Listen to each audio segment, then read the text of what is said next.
Il existe une guerre silencieuse qui se déroule à chaque instant dans ta tête. Une guerre que la plupart des gens perdent sans même savoir qu'elle existe. C'est la bataille entre toi et ton esprit. La question est simple, es-tu le maître de ton esprit, ou es-tu son esclave? Observe-toi aujourd'hui. Juste aujourd'hui. Tu te réveilles affamé à 2 heures de l'après-midi. Ton esprit te dit, va manger. Maintenant.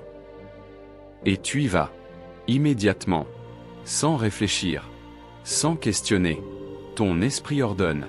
Tu obéis. Tu es en train de travailler sur quelque chose d'important. Ton téléphone vibre. Ton esprit te dit, regarde. C'est peut-être urgent. Et tu regardes. Même si tu sais que ça ne l'est jamais. Ton esprit ordonne. Tu obéis. Tu as décidé de te coucher tôt ce soir. Mais à minuit, ton esprit te dit, encore un épisode. Encore une vidéo. Et tu restes éveillé. Encore une fois. Ton esprit ordonne. Tu obéis. Maintenant, réponds-moi honnêtement. Qui vit ta vie? Toi, ou ton esprit? Voici la vérité inconfortable. Ton esprit peut être ton meilleur ami ou ton pire ennemi.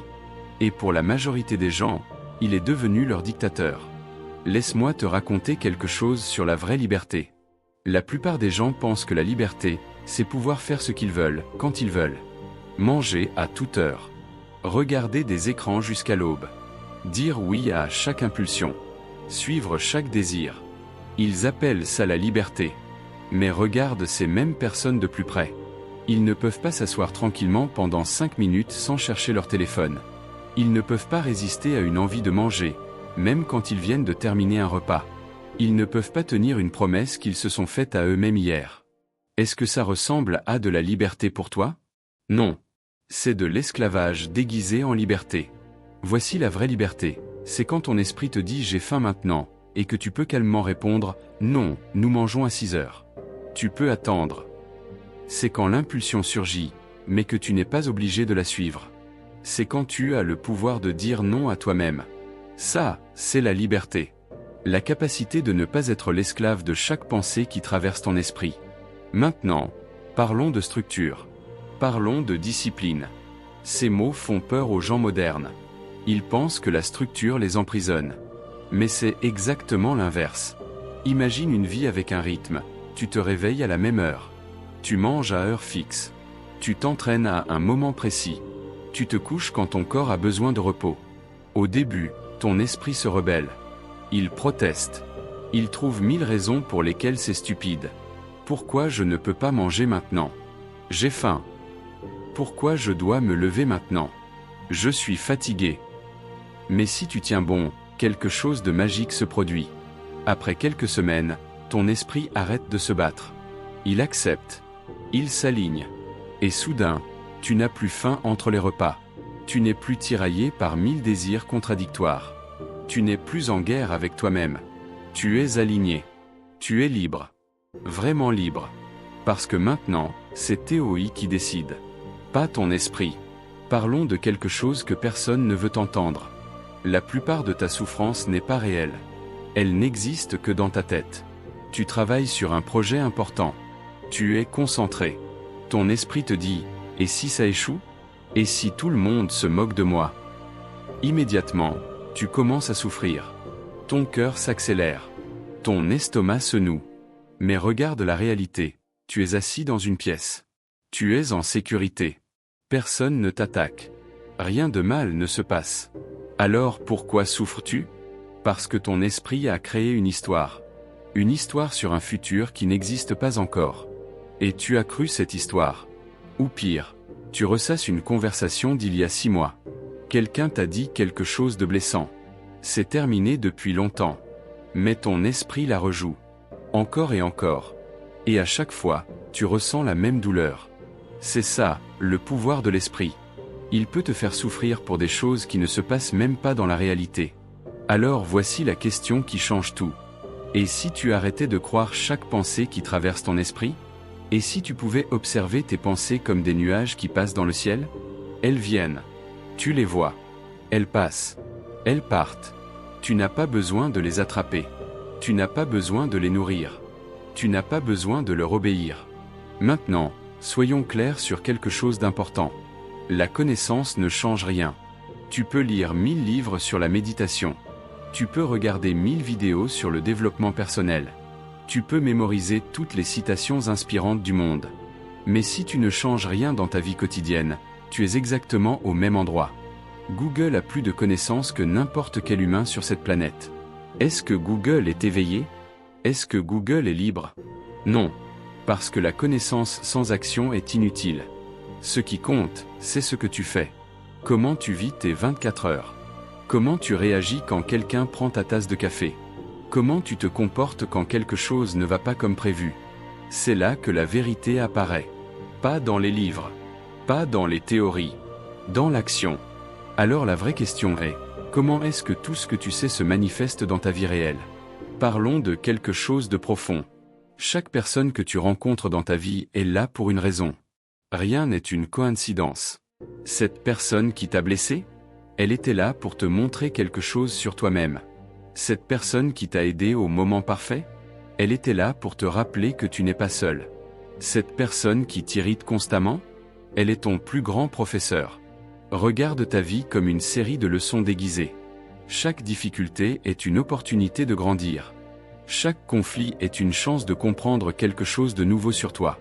Si tu continues à rencontrer le même type de problème encore et encore, ce n'est pas de la malchance. C'est l'univers qui te dit, tu n'as pas encore appris cette leçon. Alors je vais continuer à te la présenter jusqu'à ce que tu la comprennes. Tu continues à exploser de colère quand quelqu'un prend tes affaires? La leçon reviendra. Tu continues à te sentir jaloux dans chaque relation? La leçon reviendra. Tu continues à te sentir victime de tout ce qui t'arrive? La leçon reviendra. Jusqu'à ce que tu la maîtrises. Jusqu'à ce que tu grandisses au-delà d'elle. Maintenant, parlons de ce que tu possèdes. Voici une vérité inconfortable. Le problème n'est pas ce que tu as. Le problème, c'est ton attachement à ce que tu as. Tu veux une belle voiture? Vas-y, achète-la si tu peux te le permettre. Tu veux une grande maison? Fais-le. Ce n'est pas le problème. Le problème commence quand ton bonheur dépend de ces choses. Quand ton identité est liée à tes possessions. Quand tu ne peux pas profiter de ton repas parce que tu penses à la voiture dans le garage. Quand tu ne peux pas dormir tranquillement parce que tu t'inquiètes de perdre ce que tu as. Quand ta satisfaction dans la vie est conditionnelle. Je serai heureux quand j'aurai ceci. Je me sentirai complet quand j'obtiendrai cela. Voici ce qui se passe dans ce cas. Tu obtiens la chose. Tu es heureux pendant 2 semaines. Puis ton esprit dit, et maintenant? Quelle est la prochaine chose? Et tu cours après la prochaine chose. Puis la suivante. Puis la suivante. C'est un cycle sans fin. Et tu ne trouves jamais ce que tu cherches vraiment. Parce que ce que tu cherches n'est pas dans les choses. Ce que tu cherches est déjà en toi. Tu es arrivé sur cette terre complet.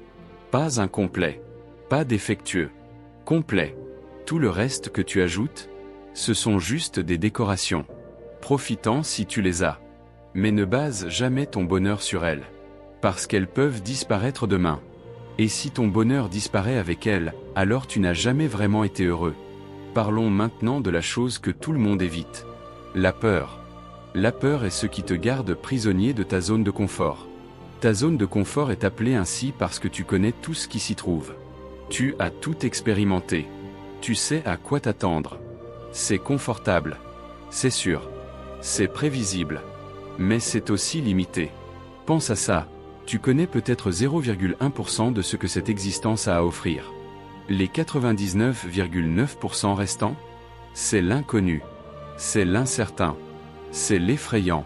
Mais c'est aussi là que se trouve toute la croissance. Toute la découverte.